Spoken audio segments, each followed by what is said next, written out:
Playwright Vladimir Zelewski admits that his play The Great Seduction is increasingly freely adapted from Mademoiselle de Belle-Île by Alexandre Dumas. Dumas surely was familiar with Laclause's Les Liaisons Dangereuses. All three share the basic contrivance of a plot with two couples, one older, one younger. The older are, or perhaps have been, lovers. The younger are just getting acquainted.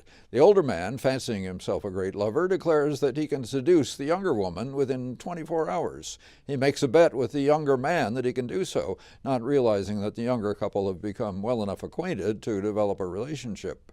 By moving the time of Dumas' comedy from the early 18th century to the late 18th century, Zelewski ends the play with a world historical event that brings joy to one character and extreme distress to others.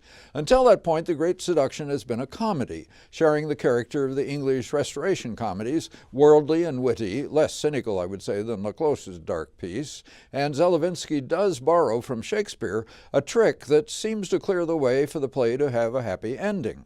The cast of the West End Players Guild savor the pleasure their characters take in their intelligence, attractiveness, confidence, and privilege, and the actors' own satisfaction in skillfully sharing these characters with the audience.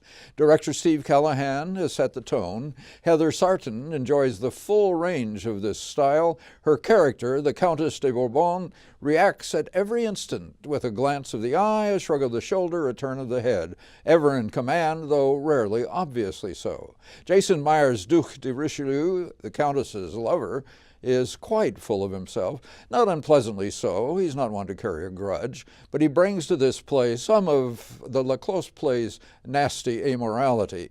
As the young object of his desire, Gracie Sarton is sweet innocence as Gabrielle de Belle-Île, come to Paris to free her father from the Bastille if she can. Alex Files Raoul d'Aubigny endures the joys and pains of young love, and Rachel Bailey adds to the enjoyment as that essential character in these plays, the clever maid. Ken Clark's set is one of the most elegant I've seen on the Guild stage, with properties by Danny Mann that suit it. Well lighted by Nathan Schrader. Tracy Newcomb's costumes embrace the splendor of the period. Michael Perkins designed the sound. I was pleasantly seduced by the Guild's The Great Seduction. As was I. Good. Well, we better be careful.